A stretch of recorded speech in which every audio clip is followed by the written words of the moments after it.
इन्होंने एक व्रत ले रखा है, श्री कृष्ण भजन। श्यामा श्याम श्यामा श्याम श्यामा श्याम श्यामा श्याम कृष्ण व्रताः। एक व्रत की चर्चा कर रहे हैं भीष्म जी अंतिम समय। कौन सा व्रत? कृष्ण व्रताः, अखंड भजन। आप कुछ भी जीवन में हो जाए, अपने प्रभु का नाम नहीं छूटने देंगे। कुछ भी हो जाए, कमर कशो, सामर्थ्य है आप में। प्रभु ने आपको आध्यात्मिक शक्ति से युक्त मनुष्य शरीर दिया है। ये साधन धाम मोक्ष कर द्वारा पाई न जे परलोक संभारा, मिला ही है। इसीलिए ये जो बातें बनाते हैं लोग, नाम से भजन नहीं, भजन में मन नहीं लगता, ऐसा वैसा, ये आप भोगों में सुख मानकर, स्नेह संबंधियों में सुख मानकर ऐसा बोल रहे हो। आप में पूरी सामर्थ्य है भगवत प्राप्ति करने के लिए। चाहे जो जहां भी जन्मा हो, मनुष्य शरीर पूर्ण भगवत प्राप्ति के लिए युक्त है, उसमें कोई कमी नहीं है। सब में भगवान ने वो ज्ञान शक्ति दी है। वो ज्ञान शक्ति भोगों के कारण आपकी ढक गई है। आपने अपने अध्यात्म शक्ति को जागृत न करके भोगों में रत होने के कारण वो सुषुप्त पड़ी है। आप सुप्त शक्ति को जागृत कीजिए। आप ही बड़े बड़े ब्रह्म ऋषियों को जो प्राप्त हुआ है वो प्राप्त कर सकते हैं। आप ऐसा नहीं, जब जगे तब सवेरा। देखो बड़े बड़े नीच कर्म करने वाले भी जब भगवान की शरण में होकर भजन किए तो महात्मा बन गए। तो थी ना उनमें ऊर्जा शक्ति। आप अपनी सुप्त शक्ति को जागृत कीजिए। क्या? कृष्ण व्रताः। आप एक व्रत लीजिए। क्या? कि मैं निरंतर श्री कृष्ण का भजन करूंगा। ये निरंतर शब्द बहुत प्यारा है। ये जो कुछ माला जप करके छूट देने वाली बात है, ये तो विषयी पुरुषों को भजन में लगाने के लिए है। लेकिन भगवत आनंद में डूबने के लिए, आवागमन से मुक्त होकर प्रेम धाम में वास करने के लिए निरंतर शब्द का प्रयोग है। वृंदावन बस के तनो बड़ो शयान, जुगल चरण के भजन बिन निमिष, निमिष कहते पलक झपकने को, निमिष न दीजय जान। कृष्ण मनुस्मरण तो निरंतर श्री कृष्ण का स्मरण करो। अब सावधानी की बात करें।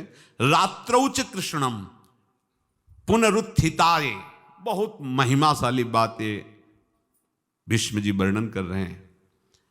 रात में सोते समय बहुत सावधान हो जाना चाहिए उपासक को। वैसे तो हर समय सावधान, पर सोते समय ऐसे सावधान होना चाहिए जैसे मृत्यु के समय योगी जन अपने सारे इंद्रियों को समेट लेते हैं और अपने स्वरूप में, अपने प्रीतम के स्वरूप में लगा देते हैं। तुम रोज शयन के समय ऐसा अनुभव करो, मैं नींद में जा रहा हूं या मृत्यु में जा रहा हूं, इसमें कोई फर्क नहीं पड़ता। पता नहीं आंख खुले कि ना खुले। कितने ऐसे हैं कि सोते ही रह गए। आप अब बेहोशी की हालत में जा रहे हैं, नींद में जा रहे हैं, तो एक समय रखो कि आप अपनी शैया पर इतने समय ही जाएंगे। एक नियत समय रखो। हमने देखा है साधकों का एक समय होता है कि 10 बजे हमें लेट जाना है, सोना नहीं, लेट जाना है, और लेटे हुए भगवत चिंतन करना। अब जब सो गए तो सो गए, नहीं सो गए तो उसमें हमें टेंशन नहीं लेना। अभी नींद नहीं आई, 10:30 बज गए, 11 बज गए, ये नहीं। आंख मूंदी, मंत्राकार वृत्ति, तो बिना नींद की गोली के सो जाओगे। यह है ऐसा। भजन में मन लगाओ, सो जाओगे। जिनको नींद ना आती हो उनके लिए सही दवा है, आप नींद का चिंतन न करके प्रभु का चिंतन करने लगो। देख लेना आप कब सो गए पता नहीं चले। और अगर सौभाग्य से नींद ना आई तो नींद में जो इंद्रियों को पुष्टता मिलती है वो होता है संसार का विस्मरण। नींद में खास बात क्या होती है कि संसार का चिंतन छूट जाता है, फिर वो मस्त हो जाता है। उसमें जो ऊर्जा शक्ति वो जागृत होती। संसार के चिंतन से ऊर्जा शक्ति नष्ट होती, तो 4 घंटे 5 घंटे संसार के चिंतन से रहित पड़ा रहा सुषुप्ति में, तो उसे ऊर्जा शक्ति फिर आ गई। और अगर 4-5 घंटे आप प्रभु के चिंतन में रहे तो संसार का चिंतन छूटा, आनंद सिंधु का चिंतन हुआ। तो ये नहीं होगा कि आज रात्रि सोया नहीं तो बहुत टेंशन है, परेशानी, ऐसा नहीं होगा। ये बहुत सावधानी की बात। प्रायः इस सावधानी में नहीं रहा जाता। बचपन से सदगुरुदेव भगवान ने यही शिक्षा दी थी, गुरु कृपा से ऐसे उपदेश मिले थे। सोते समय कोई वार्ता नहीं, कोई अन्य चिंतन नहीं, चुपचाप अपने मन को हटाकर केवल इष्टमय करो। कब नींद आ जाती है इसकी चिंता मत करो, इष्टाकार वृत्ति करके ही सोना चाहिए। तो आगे जो लिखा है पुनरुत्थिताय, जब उठो तब वैसी वृत्ति, तो कुछ दिन बाद स्वाभाविक हो जाएगी, स्वाभाविक हो। अपने तो इतना तक देखा है कि जैसे आधा पद में होश रहा और निद्रा आ गई, तो जब चेतना आई तो उसी पंक्ति से, जहां से होश गायब हुआ था, उसी पंक्ति से जागरण प्रारंभ हुआ। ऐसा ही जब ऑपरेशन के समय बेहोश किया गया था तो उनसे कहा था हमें बता देना कुछ मिनट पे, तो उनका हाँ लगाने वाले इंजेक्शन और कुछ ही सेकंड में इसका असर बस। तो जो पद चलाया था, जब होश आया था तो वही पद चल रहा था, मतलब बेहोशी में वो पद अपना अधिकार किए हुए था।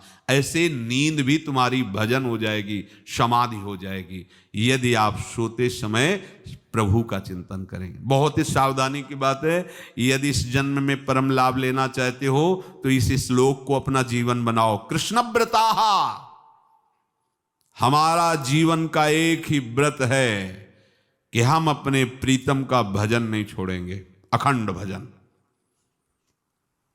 हमें ये नहीं देखना कि उपांशु मानसी को इसमें कितने गुना, हमें गुना बना नहीं देखना।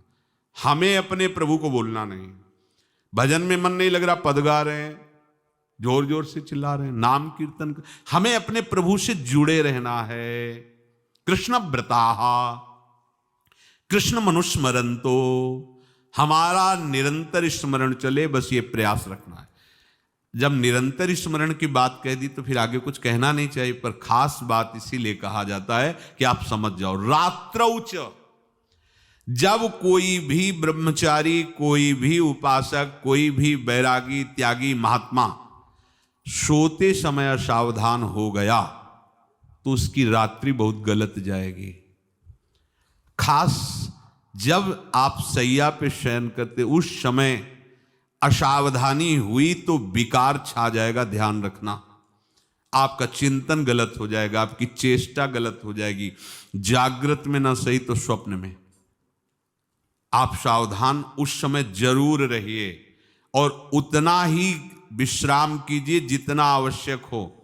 व्यर्थ में करवटें मत बदलिए, ये उपासक का स्वरूप नहीं होता। रोगी है तो बात अलग है, बड़े असाध्य रोगों से, नहीं तो ऐसी दिनचर्या नहीं होनी चाहिए। कै बजे? 3:30, अभी आधा घंटा तो है, फिर कमर ओढ़ लिए, ये साधक का नहीं होता। उचित समय, जो मान लो 4 घंटा विश्राम का, तो अब ये नींद का विषय आओ या ना हो, हम तुम्हारे लिए पुष्प बिछा के नहीं बैठेंगे कि आ जाओ आ जाओ आ जाओ। नहीं आई तो अब ये नहीं गया, अब इतने समय नहीं आई थी, अब 4 बजे उठने के समय कैसे, नहीं, ये फेंका। उसमें विचार नहीं किए, पहले फेंको और सैया से नीचे उतरो, भूमि को प्रणाम करो, आगे बात नहीं। वो फिर आपको ऐसा होता है 10 मिनट में तो कोई बात नहीं, 10 वो पार कर देगा, घंटा दो। रात्रौ च कृष्णम पुनरुत्थिताय, ये नियम लीजिए। सोते समय आप बिल्कुल मृत्यु दशा की स्थिति लाइए, जैसे मरने वाला नहीं होता, सब जगह से मन हटाकर। और सच्ची है, पता नहीं आंख खुले कि ना खुले, ये बड़ा धोखे का जीवन है। ये ऐसे हजारों लोग सोए और सोते ही रह गए। हमको धोखे में नहीं रहना। सुबह जग जाएंगे तो फिर भजन करेंगे, लेकिन हम बिल्कुल तैयारी में। तो जब ये था कि किडनी कभी भी फेल हो सकती, तो हमें ज्ञान तो था नहीं ऐसा उस समय, तो हम रात्रि में जब शयन का सो, तो कपड़े कौन थे, कोई पैंट शर्ट थोड़ी था, सब हटा चला, ऐसे रज लगाई, राधा वल्लभ जी को ऐसे बांधा, चरणामृत लिया, पूरी तैयारी में, क्योंकि पास कोई था नहीं। तो ये होता था कब मर जाए, कैसे बताएं कितना सुख, एकदम युगल चरणारविंद में तदाकार होते ऐसे वो। इसीलिए कहते हैं कि प्रतिकूलता और अव्यवस्था और दुख ये भगवत प्राप्ति का प्रधान साधन है। अव्यवस्था, प्रतिकूलता और दुख, ये अभ्यास उसी से। जब शाम के शयन करते तो पहले वृंदावन को प्रणाम करके और ऐसे भावना में प्रिया प्रिया कहते कि जैसे भी आपके हैं, अगर शरीर छूट जाता है रात्रि में तो आप धोखा ना करना, आप बुला लेना पहले। और कैसे बताओ उस समय कैसे भाव होते थे, कोई पास नहीं, कोई सुविधा नहीं, 1 रुपया नहीं, तो एकदम दैन्यता, एकदम कितना सुख मिलता, वो एकदम केवल भगवद आश्रित। तो रात्रौ च कृष्णम पुनरुत्थिताय, ये बहुत पकड़ने वाली बात है। रात्रि के समय कोई और चिंतन न बनने पावे। देखो आप और उस समय खास करके विषय चिंतन बनता है, ध्यान रखना। दिन भर लड़ते रहोगे इंद्रियों से, और जब आप शयन के समय जाओगे तब वो अवसर ढूंढेंगे और आपको विषयों में फंसाने की चेष्टा करेंगे। कोई क्रिया या पूर्व में कोई क्रिया या कोई दृश्य या कोई बात, अगर कहीं मोबाइल से मित्रता है और बगल में रखा है तो भूल जाओ, रात्रौ च कृष्णम पुनरुत्थिताचे। जब तक नींद नहीं आती तब तक फिर वो ऐसी सामग्री डाल देगा कि वो बर्बाद हो जाओगे। साधक मान लो, हमारी प्रार्थना मान लो, हम मानते हैं कि आज के समय में यंत्र का बहुत बड़ा प्रभाव है। अब यंत्र का प्रभाव देख लीजिए, यही छाती पे मोबाइल होगा, यही धड़कन के साथ वो घंटी बजे और कुछ नहीं। ऐसा भगवान का खेल रचा है। और इसमें सबसे खतरनाक बात है कि आप जो चाहो देख सकते हो, जहां चाहो, जैसे विश्व की पूरी बात, पूरा विश्वात्मा है, ये विश्वात्मा स्वरूप है, सर्च करो देख। अब अगर साधक सावधान नहीं है तो समाज में तो ऐसे कट गया। अब एकांत में जब शयन के समय गया, उस समय मन आपको फंसाने की चेष्टा। प्रार्थना है, अगर आपके पास मोबाइल हो तो एक उसका समय रखो। अगर आपको ऐसा लगता है कि कोई परिस्थिति आ जाए, हम स्विच ऑफ किए हैं, तो एक और मोड़